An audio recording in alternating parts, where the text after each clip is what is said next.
What if the most powerful weapon against your adversaries isn't a direct attack, but a subtle reflection of their own image?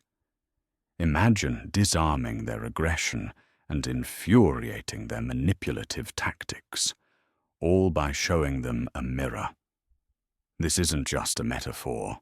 It's a profound, psychological strategy known as the mirror effect, and it's about to redefine how you navigate conflict. The mirror effect is precisely what it sounds like, a sophisticated psychological maneuver. You take what your adversary throws at you. Then you subtly, strategically reflect it right back. This isn't mimicry.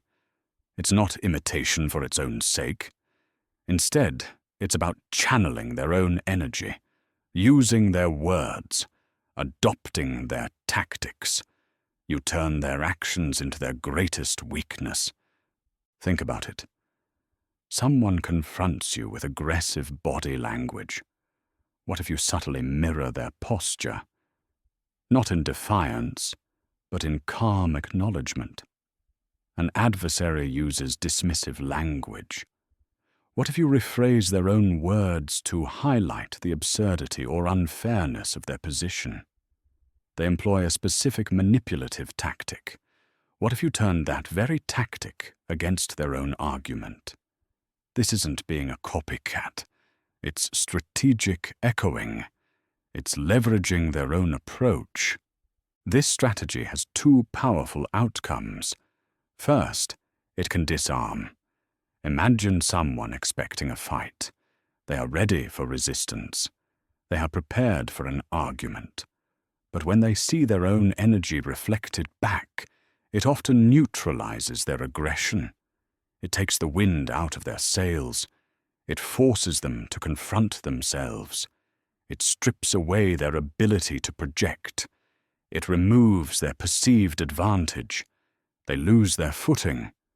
But there's a second, equally potent outcome: infuriation. Why does this happen? When an adversary's intent is reflected back at them, it exposes their agenda. It highlights their hypocrisy. It makes their manipulation undeniable. They expect you to react in a predictable way. When you don't, when you simply show them their own reflection, it frustrates their core intent. It robs them of control. It makes them feel seen, exposed, and ultimately powerless. This can be incredibly infuriating for someone trying to dominate or deceive. It sounds counterintuitive, doesn't it? Our instincts often tell us to fight fire with fire. We want to retaliate directly. We want to assert our own will. But what if the most effective defense is not an opposing force, but a reflective surface? The mirror effect works because it bypasses direct confrontation. It doesn't give them new ammunition. Instead, it uses their ammunition against them. It creates a psychological trap. It makes them wrestle with their own methods. This isn't about winning an argument through brute force. It's about winning by psychological finesse, subtly shifting the power dynamic, turning their game against them. Are you ready to master this unseen power? Are you ready to truly understand its profound effectiveness in every conflict you face? We've introduced the concept of the mirror effect. Now, let's dig into its crucial precursor: understanding your adversary. You can't reflect effectively if you don't first understand what you're reflecting. What truly drives someone to become an adversary in the first place? It's rarely about the surface issue. Beneath the arguments and confrontations, deeper currents are always at play. Often, it boils down to a desperate need for control. They want to dictate outcomes. They want to feel powerful. Sometimes, it stems from profound insecurity. A person feeling weak might project strength through aggression. They seek to dominate others. This compensates for their own perceived shortcomings. Isn't that a common pattern we observe? They believe if they can control you, they control their own fragile world. How do these motivations manifest? Their tactics are usually predictable. You'll encounter outright aggression, verbal attacks, shouting, or direct challenges. Then there's manipulation. They twist facts. They play on your emotions. Gaslighting is another favorite. They make you doubt your own perception of reality. For example, "That never happened. You're too sensitive." Sound familiar? Intimidation is also a powerful tool. They use their presence, their tone, or veiled threats. They want you to back down. Why do they use these specific tactics? They are looking for a reaction. They want to provoke anger. Your anger validates their perceived victimhood. It justifies their own rage. They seek to instill fear. Your fear grants them power. They want you to become defensive. Your defensiveness signals weakness. It confirms their dominance. These reactions aren't just a side effect. They are the adversary's primary objective. Each time you react with anger, fear, or defensiveness, you feed them. You confirm their narrative. You fuel their desire to continue. This emotional feedback loop empowers them. It solidifies their belief that their tactics are working. Think of it this way. Your emotional response is their energy drink. Without it, they deflate. So before we even consider how to use the mirror effect, we must first truly understand this psychological landscape. We must map their motivations. We must recognize their tactics. We must anticipate the reactions they desperately crave. Only then can we begin to strategize effectively. This insight is your greatest advantage. It allows you to see past the noise. It helps you understand their true vulnerabilities. Without this critical understanding, any strategy you employ will be a shot in the dark. It would be like trying to navigate a complex maze blindfolded. We've spent time decoding your adversary.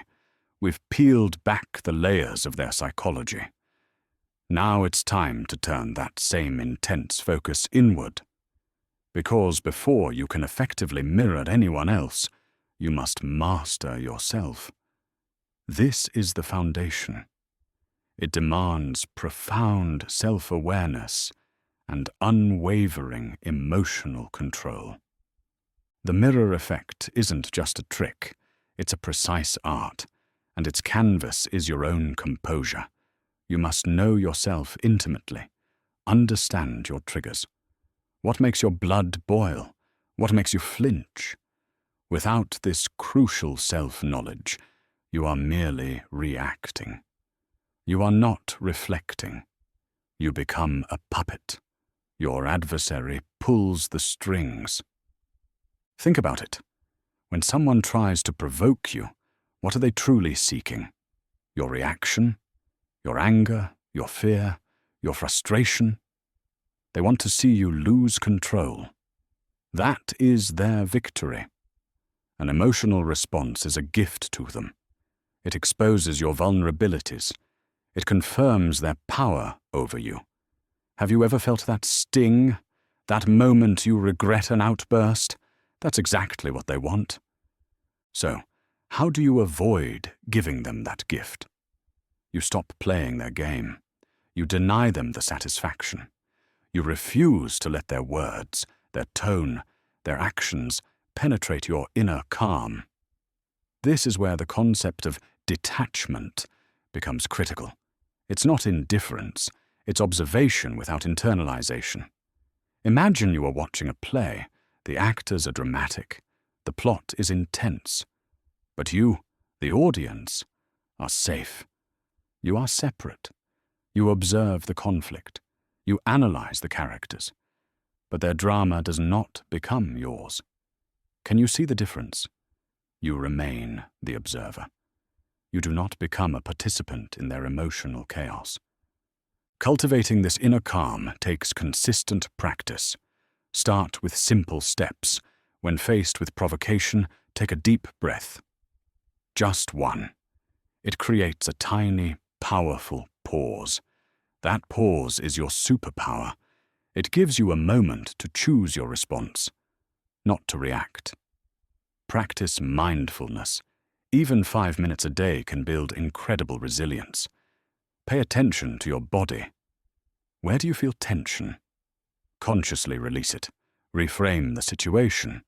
Is this truly a personal attack, or is it merely a desperate tactic? See it for what it is. A calculated move, not a personal insult. Journal your reactions. Understand your own patterns. Over time, you build an invisible shield. A shield of calm. A foundation of unwavering control. This is where your true power begins to manifest. This is how you reclaim your agency. In our last section, we explored how self-awareness and emotional control form the bedrock of the mirror effect. Now, with that foundation firmly in place, we turn our attention outwards. We learn to neutralize conflict before it even begins. This is about passive disarmament. Imagine a heated situation. Someone is agitated, perhaps even aggressive. Your natural instinct might be to defend or counterattack. But what if there was another way? A way to gently deflate the tension without conceding an inch. This is the essence of reflecting to neutralize. It's disarming your adversary with a calm, deliberate approach. The first technique is active listening. This is more than just hearing words. It's about truly understanding the speaker's message. You listen, not to reply, but to comprehend. Once you've absorbed their message, you then paraphrase it back to them. You might say, "So, if I'm understanding correctly, you're frustrated because," or, "What I hear you saying is that you feel overlooked in this situation." Notice the phrasing. It's reflective, not accusatory. Go a step further. Reflect their underlying feelings. It sounds like this has made you feel quite angry, or, "I sense a lot of disappointment in your voice right now." You are simply mirroring their emotional state back to them. You aren't agreeing with their perspective. You are merely acknowledging their experience. Is this a powerful distinction? Think about it. When someone feels truly heard, truly understood, what happens? Their internal pressure often drops. The need to keep shouting, to keep pushing their point, diminishes. They feel validated. This validation is critical. It neutralizes their aggression. It often halts an argument dead in its tracks. Why? Because you've removed their primary motivation, to be heard. You've given it to them. This technique doesn't just de-escalate. It prevents escalation entirely. It pulls the rug out from under their aggressive stance. And here's the fascinating part. It often forces them to self-reflect. When they hear their own words, their own emotions, reflected back, they sometimes gain a new perspective. They might clarify their position. They might even realize the irrationality of their own argument, all without you having to argue back. You simply held up a mirror. Passive disarmament is about creating space. It's calming the storm by acknowledging its existence, not by fighting it. It's a testament to the power of empathy and careful communication. It's a gentle, yet incredibly effective way to regain control. In the last section, we explored passive disarming. Now, let's step into the verbal arena. This is where you wield their own words like a precision tool, verbal echoes. Imagine someone making a sweeping, unsupported claim. They declare, This entire system is utterly broken, beyond repair. Instead of arguing, you simply echo. Utterly broken, you say. Beyond repair. This isn't just repeating, it's an invitation. It forces them to hear their own statement reflected back. Often, hearing it aloud exposes hyperbole and lack of nuance. You can subtly rephrase, too. So, you genuinely believe there's no single functional part within the entire system. See how that amplifies the absurdity? It forces them to defend their extreme position. This technique highlights inconsistencies like a spotlight. An adversary might contradict themselves minutes apart. They say one thing, then later, the complete opposite. You reflect their first statement. Earlier, you clearly stated X. Now you're suggesting Y. Could you clarify that for me? You're not accusing. You're simply mirroring their narrative. This makes them confront their own logical fallacies. They cannot blame you for inventing the contradiction. It came directly from them. Isn't that powerful? Verbal echoes are also potent for asking clarifying questions. You take their key phrase. Then you weave it into a question that digs deeper. Someone might say, "We need to radically streamline operations." A vague statement. You echo, "When you say radically streamline operations, are you referring to staff reductions, process automation, or something else entirely?" You're using their exact language, but you're guiding them towards specificity. This often exposes weaknesses. Perhaps they haven't thought it through, or their intent is less benevolent. This method prevents them from hiding behind ambiguity. It forces them to lay cards on the table. Then there's the strategic power of echoing threats or accusations. This is forcing ownership. An adversary might say something veiled, something like, "If you continue down this path, there will be consequences. Don't let it hang." Echo it back, calmly. "Are you threatening me with consequences?" This makes the implicit explicit. It forces them to either own the threat or backpedal. It strips away plausible deniability. Or perhaps they hurl an accusation. "You're intentionally sabotaging this entire project." You don't get defensive or argue immediately. You echo, "So you're accusing me of intentional sabotage." The ball is now firmly in their court. They must confirm that serious accusation. This often makes them hesitate. It makes them realize the gravity of their words. It's a precise, strategic move. It places the burden of proof squarely on their shoulders. Do they really want to commit to that? We've spent time understanding how to mirror physical cues, body language and vocal tone.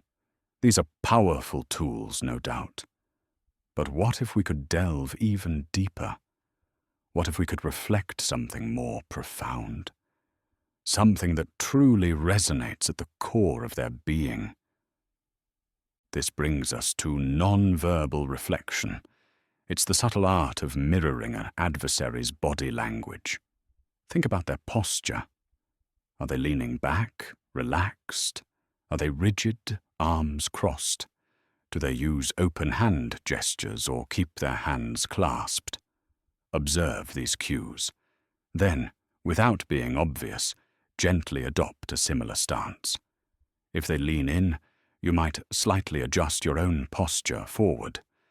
If they use a particular hand gesture, can you integrate a softer version into your own movements? This isn't mimicry, it's reflection. It creates a subconscious sense of familiarity, a feeling of, we are alike. And what about eye contact? Is it direct and intense, or fleeting and indirect? Adjust your gaze to match their pattern. Too much can feel aggressive. Too little can seem submissive. Finding that sweet spot, that reflection, builds an invisible bridge. It's powerful.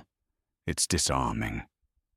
Beyond the visible, there's the auditory, their vocal tone, pace, and volume. These are critical, non-verbal cues. Does their voice carry a low, measured tone, or is it high-pitched and rapid? Do they speak quickly, or do they enunciate each word slowly? Is their volume soft and intimate, or loud and assertive? Matching these elements can create profound subconscious rapport. When you subtly align your vocal patterns with theirs, you're speaking their hidden language. It tells their brain, "I understand you." This can dissolve resistance. It can build unexpected trust. Or, used differently, it can create a subtle sense of discomfort. This isn't just about constant mirroring, though. The true master knows when to break the mirror, when to subtly alter those non-verbals. This strategic shift is how you regain or assert control. Imagine you've been mirroring their open posture. Then, slowly, you might cross your arms, or you might hold eye contact a fraction longer than they do.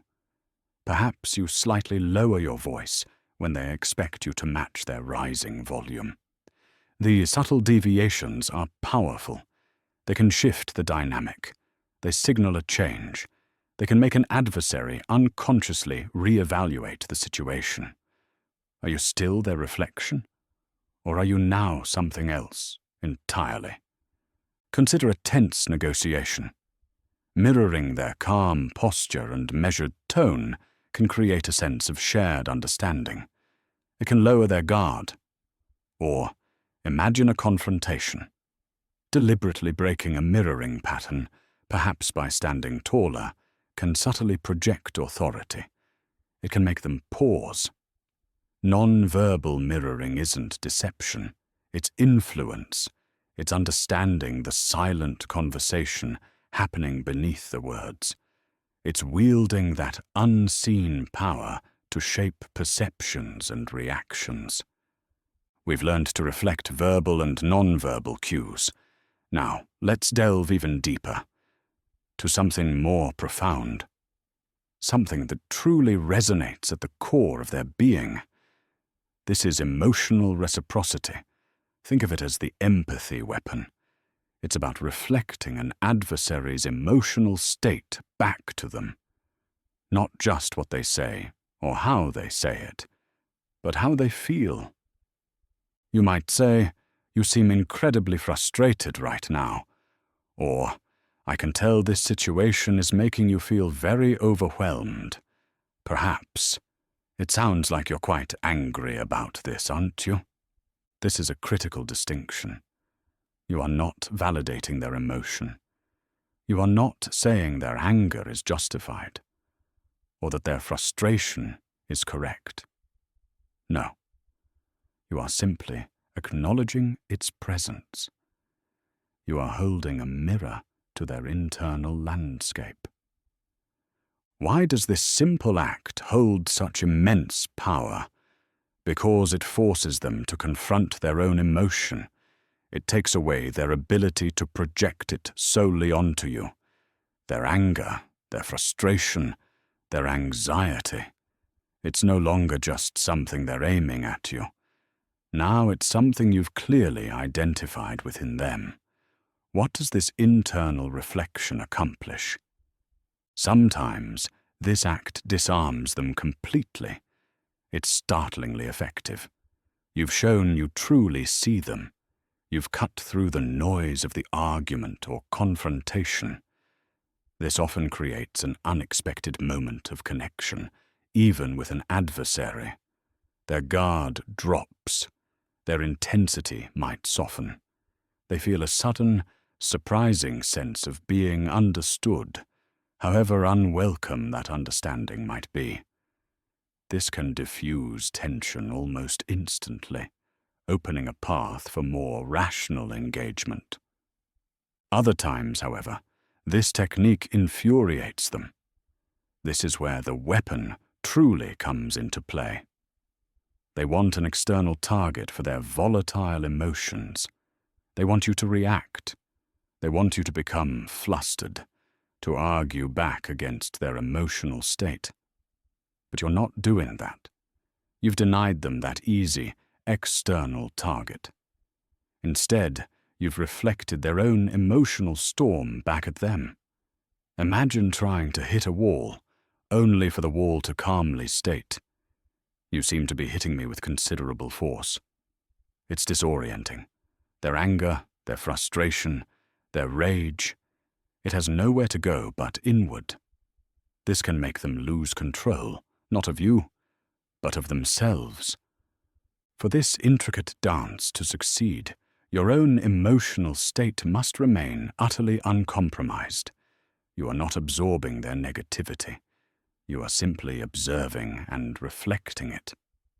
Think of yourself as a perfectly still, clear pond.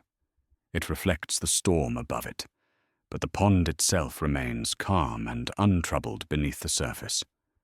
Maintain your inner peace. Let their emotional turbulence rage, but keep yourself firmly anchored. Your calm exterior amplifies the impact of their own reflected turmoil.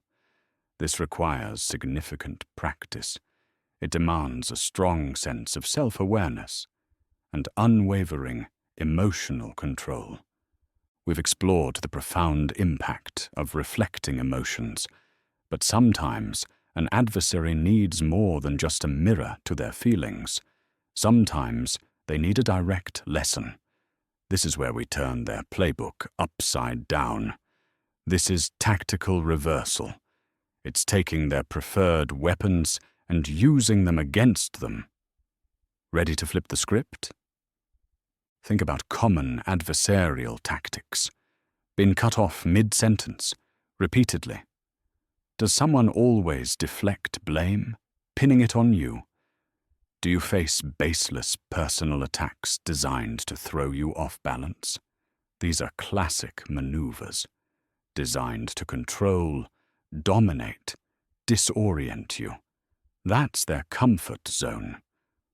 But what if you subtly, strategically, applied these tactics back? This isn't stooping, it's intelligent counterplay. When they interrupt, find a controlled moment to gently but firmly interrupt their flow. Re-establish your presence. Hold on. Let's finish this point. Or, I need to clarify something you just said. A precise strike.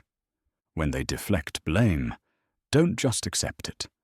Guide the conversation back to their direct role. That's an interesting perspective, but how does that align with your responsibilities?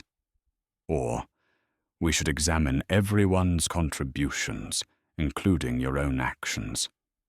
A subtle shift, a quiet recentering of accountability. They taste their own medicine. And those personal attacks, when they go low, you don't necessarily go lower. Instead, mirror the implication of their attack back to them. Are you suggesting my character is the real issue rather than facts? Or, why the sudden shift to personal remarks? Is there something about the topic you'd rather avoid? You are exposing their tactic. The effect is immediate confusion. Adversaries operate on a script. They expect predictable reactions, anger, frustration, defensiveness. But when their own moves are used against them, their script scrambles. They face their own reflection. It's jarring. It disorients them. They lose footing. Consider a heated team meeting. A colleague belittles your ideas. Instead of defending, subtly question their expertise on a specific point, mirroring their condescending tone enough to make them pause. Or a negotiation where they repeatedly change goalposts. Gently, firmly, bring them back to their own stated commitment.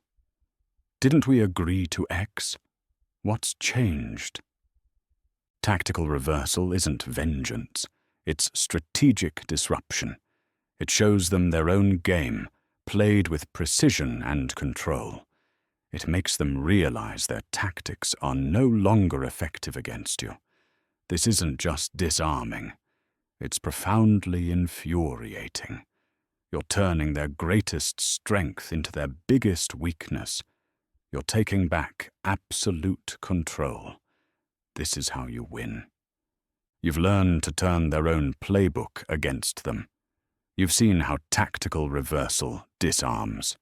But there's another, more potent consequence, something they truly can't stand. Welcome to the infuriation factor. This is why they lose control. Think about it. What does an adversary truly crave? A predictable reaction. They want to see you flinch. They want to hear your anger. They anticipate your fear. They expect defensiveness. These are their fuel. These are the responses they've honed their tactics to provoke. But what happens when you don't give them any of it? What happens when their carefully crafted provocation hits a wall of calm, reflected back at them? It's like shouting into a void. Or worse, shouting into a mirror that only shows them their own distorted face. This isn't just frustrating, it's mind-bending. The mirror effect denies them that crucial emotional payoff. It starves them of the very energy they seek to extract from you, their aggression, their manipulation, their attempts to dominate. They all bounce back, unscathed, unabsorbed. Imagine their confusion. Picture their growing irritation. They lose their footing. Their carefully constructed narrative begins to crumble. Why? Because you're not playing their game. You're holding up a mirror to their game. They see their own tactics, their own words, their own body language, reflected with precision. This isn't just a strategic setback for them. It's a deeply personal affront. They can't manipulate what they can't grasp. They can't dominate what refuses to engage on their terms. The power dynamic shifts. Suddenly, they are the ones feeling exposed. They are the ones losing control. The most infuriating aspect, it forces them to confront themselves. They see their own ugliness, their own aggression, their own desperation, reflected clearly, without judgment, without emotion, just pure, objective reflection. This self-confrontation is unbearable for many. It breeds self-doubt. It shatters their composure. Their internal monologue starts to question their effectiveness. Why isn't this working? Why aren't they reacting? Am I the problem? This is the moment their carefully constructed facade begins to crack. Their emotional control wavers. They lash out. They make mistakes. They expose their true vulnerabilities. The mirror effect doesn't just disarm. It unravels. It provokes a deep, unsettling frustration that boils into uncontrolled rage. Because you denied them the one thing they needed, your reaction. You gave them something far worse. You gave them themselves. And that, for an adversary, is the ultimate infuriation. Okay, your adversary is losing their grip. They're flustered. You've successfully ignited that infuriation factor. But the mirror effect isn't just about disarming or enraging. It's about control. It's about steering the interaction precisely where you want it. This is the art of subtle escalation and de-escalation. You are the conductor. You hold the baton. When do you push harder? When is it time to dial back? Mirroring gives you that power. To subtly escalate, gently amplify the reflection. Is your adversary speaking faster? Match their speed, then slightly increase your own. Raising their voice?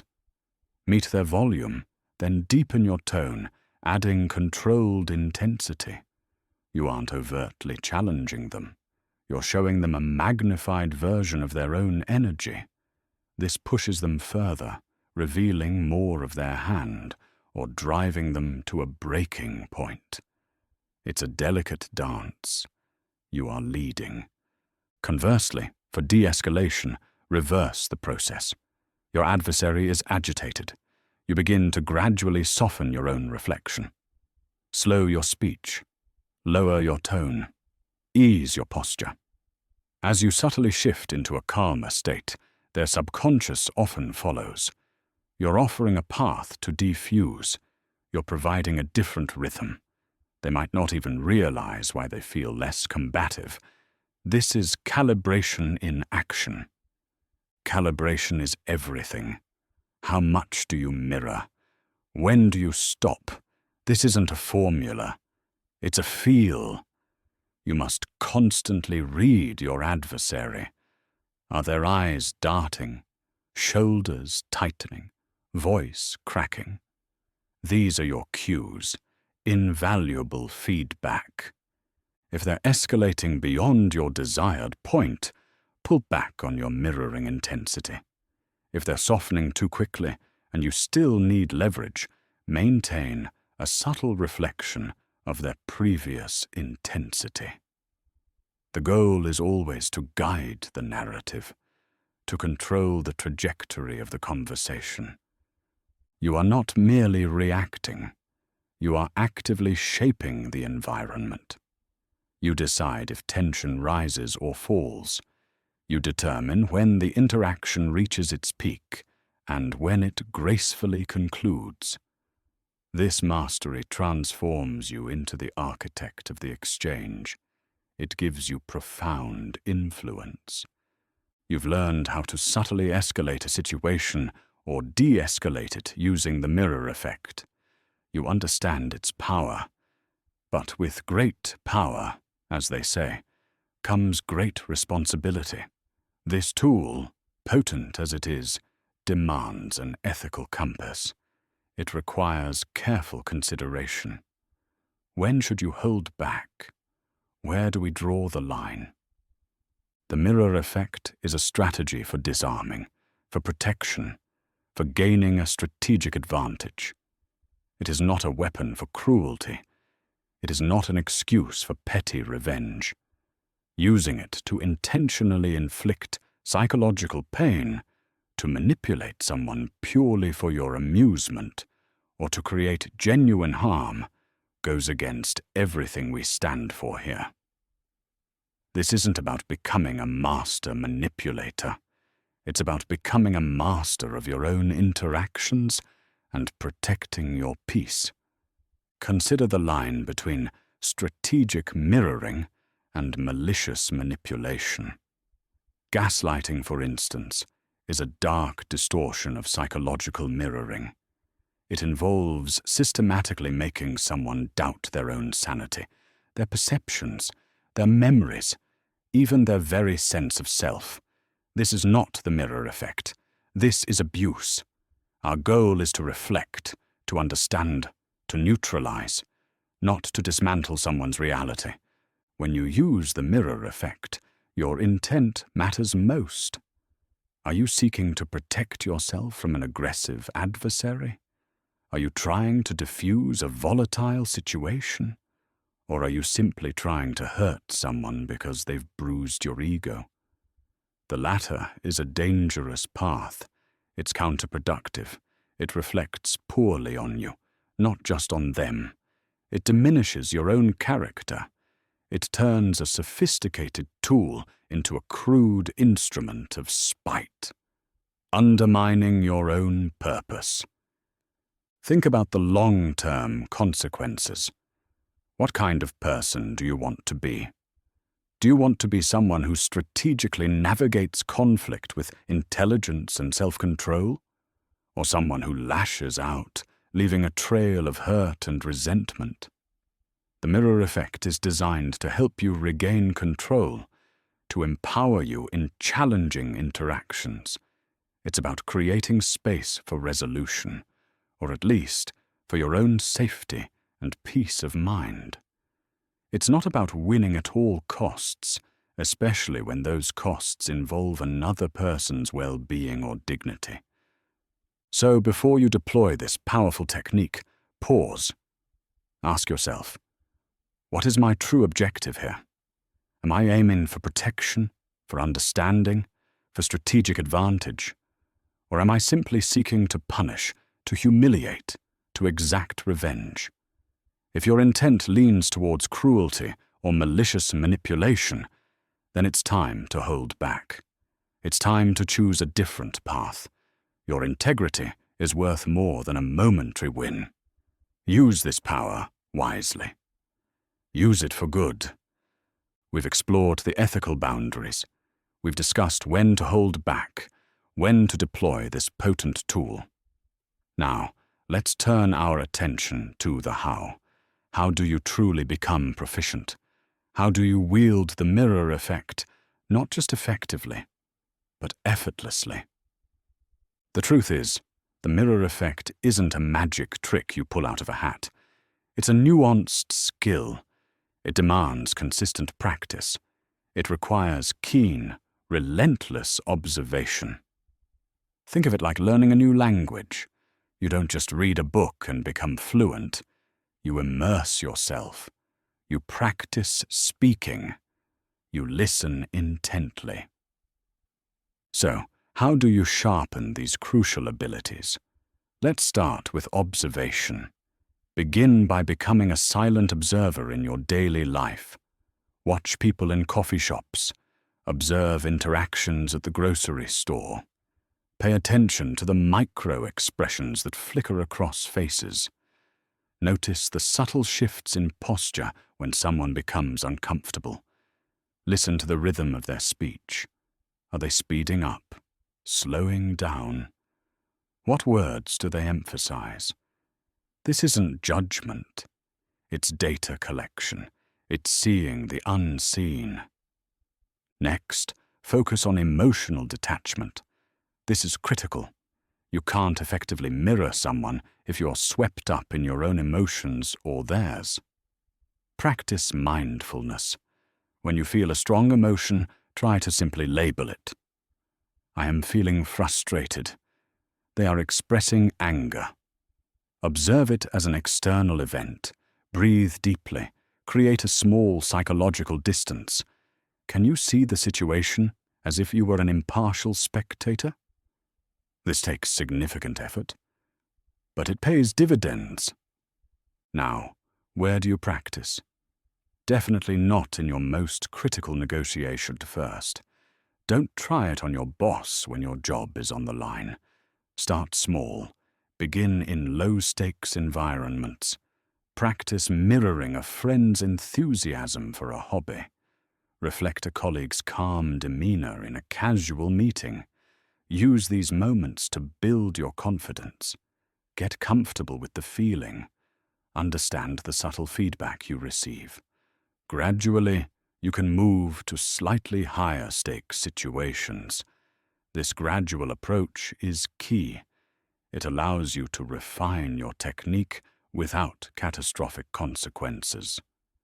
Finally, and perhaps most importantly, aim for subtlety.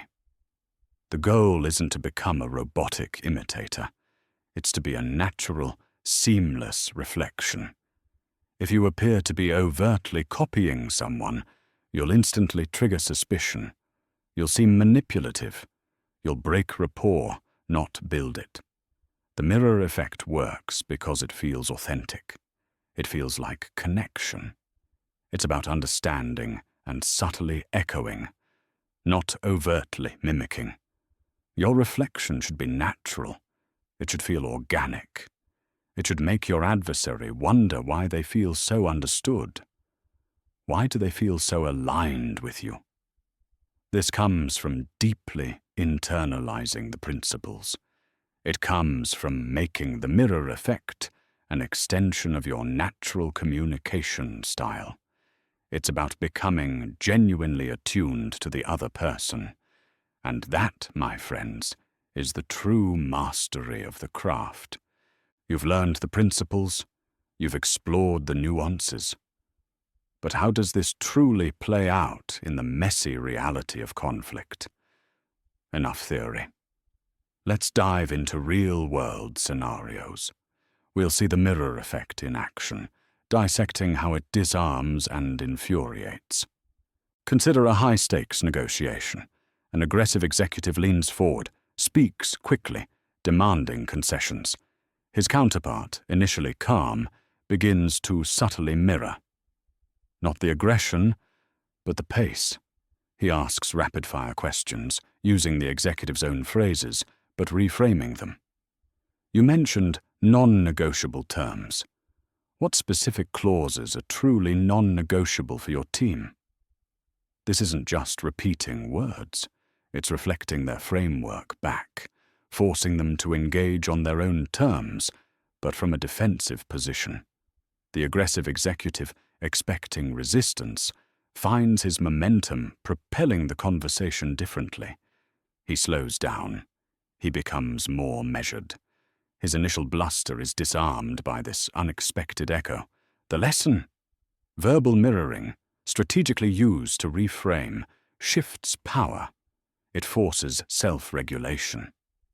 Now, for an infuriating application. Imagine a manipulative co-worker subtly questioning your competence. They might say, "That's an interesting approach. Have we really considered all the risks?" The mirror effect turns this back. The next time they present an idea, you respond with a neutral tone. "That's an interesting approach. Have we really considered all the risks?" You're not aggressive. You're using their signature move. What happens? They become visibly flustered. Their tactic, once a secret weapon, is exposed, reflected back with startling clarity. They realize their game is seen. This tactical mirroring reveals their intent, not through accusation, but through demonstration. It infuriates them. Their playbook is exposed. They lose control because their chosen weapon is suddenly turned against them, stripping their advantage. These examples, whether disarming a negotiator or infuriating a saboteur, highlight the core principle. The mirror effect isn't mimicry. It's strategic reflection. It uses their own energy, their words, and their tactics to serve your objective. You become a psychological Aikido master, using their force against them. So, what have we learned? Observe deeply. Understand patterns. Then reflect with purpose. The impact can be profound. We've journeyed through human interaction. We've dissected conflict. You've witnessed the mirror effect in action. Its subtle power reshapes confrontations. Now grasp what you've truly gained. You are no longer a mere participant. You are an observer, a strategist. You understand the profound principles of reflecting, disarming, even infuriating adversaries. The mirror effect isn't aggression, it's precision. It shows people their own reflection. It reveals motives. It neutralizes intent. This isn't just theory. It's a formidable psychological tool. It's now at your command. What is its ultimate purpose? Protecting your inner peace, asserting your boundaries without confrontation, maintaining your integrity amidst a provocation. Imagine dictating your emotional engagement. Imagine choosing battles wisely, or avoiding them entirely by redirecting conflict back to its source. This is the liberation the mirror effect offers. You now possess insight to decode adversarial behavior, anticipate their moves, turn their tactics against them, not out of malice, out of a desire for balance. This knowledge is power. It's a shield. It ensures your well-being. Do you feel that shift within you? That new sense of control? That quiet confidence? This isn't manipulation. It's empowerment. It's defense. It's a call to elevate your interactions. How do you integrate this? Start with observation. Watch people.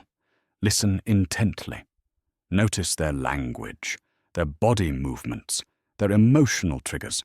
Practice subtly. Reflect a gesture. Echo a phrase. See how it changes the dynamic. Be mindful of your intentions. Use this power wisely. Apply it with integrity. The world is a stage. People project their desires, fears, insecurities. The mirror effect teaches you to recognize these.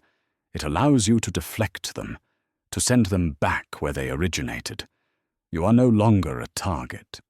You are a mirror, a catalyst for change.